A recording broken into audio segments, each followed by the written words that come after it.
Hello and welcome to view points. మనం జనరల్గా అంటే హెల్తీగా ఉండాలి అంటే కనుక సరైన పోషకాహారం తీసుకోవాలి, అది అందరికీ తెలుసు.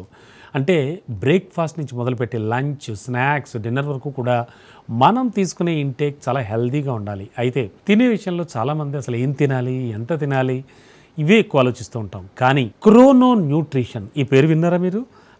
ఇదేమిటంటే ఈ క్రోనో న్యూట్రిషన్ మాత్రం ఎప్పుడు తింటున్నారు అనేది ప్రధానమని చెప్తోంది. అసలు ఈ క్రోనో న్యూట్రిషన్ అంటే ఏమిటి, దీని గురించి ఎక్స్పర్ట్స్ అంతా ఏం చెప్తున్నారు ఇప్పుడు ఈ స్టోరీలో చూద్దాం.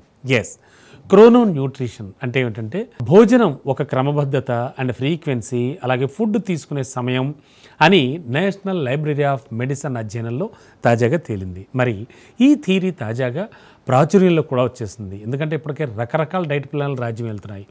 అంటే ఏంటంటే మనం తీసుకునే టైంను బట్టి తినే తిండి కూడా మార్చుకుంటూ ఉండాలట. అంటే ఈ థియరీ రోజువారీ ఆహారపు అలవాట్లను స్థిరంగా ఉంచాలని చెప్తోంది.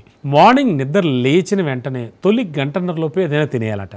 అలాగే మధ్యాహ్నం భోజనంలో సమతౌల్యత ఉండాలి, అంటే మెయింటెనెన్స్ చేయాలి, బ్యాలెన్సింగ్. అన్నంతో పాటు గింజ ధాన్యాలు, కూరగాయలు, పళ్ళు, పప్పు దినుసులు ఇవన్నీ కూడా ఉండాలట. ఇది నిపుణులు చెప్తున్నారు. ప్రోటీన్ ఆహారం అయితే ఖచ్చితంగా తినాలి. ఫ్యాటీస్ అండ్ షుగర్, ఉప్పు తక్కువగా ఉండాలని సూచిస్తున్నారు. లంచ్ అయిపోయింది, ఈవినింగ్ వద్దాం. మొలకెత్తిన గింజలు కానీ, ఓట్స్ కానీ, రాగి జావ కానీ, పళ్ళ ముక్కలు కానీ, మోతాదుకు అంటే 10 నుంచి 12 మించకుండా నట్స్ లాంటి స్నాక్స్ ఏవైనా సరే తీసుకోవాలంటున్నారు నిపుణులు. ఇక మధ్యాహ్నం భోజనం, రాత్రివేళ ఆహారాన్ని సాధ్యమైనంత పరిమితంగా అంటే త్వరగా ముగించాలని నిపుణులు చెప్తున్నారు. మధ్యాహ్నం 2 కప్పులు అన్నం తింటే నైట్ పూట అయితే 1 కప్పు అన్నమే తినాలట. దానివల్ల ఏమవుతుందో తెలుసా, నిద్ర అలాగే మన జీవక్రియ కూడా ఏమాత్రం భంగం కలగదని సూచిస్తున్నారు. ఇక నిద్రకు ఉపక్రమించే ముందు కనీసం 2 గంటల ముందు అసలు ఏం తినద్దు అంటున్నారు. అలాగే రాత్రి 9 o'clockకి తిన్న తర్వాత మళ్ళీ సాధ్యమైనంత వరకు ఒక ఘనాహారం తీసుకోవద్దని, ఆకలిగా అనిపిస్తే ఏ కొబ్బరి నీళ్ళు, మజ్జిగో, నిమ్మరసమో, green tea, black tea, herbal tea వంటి ద్రవాహారాలను మాత్రమే తీసుకోవాలని చెప్తున్నారు.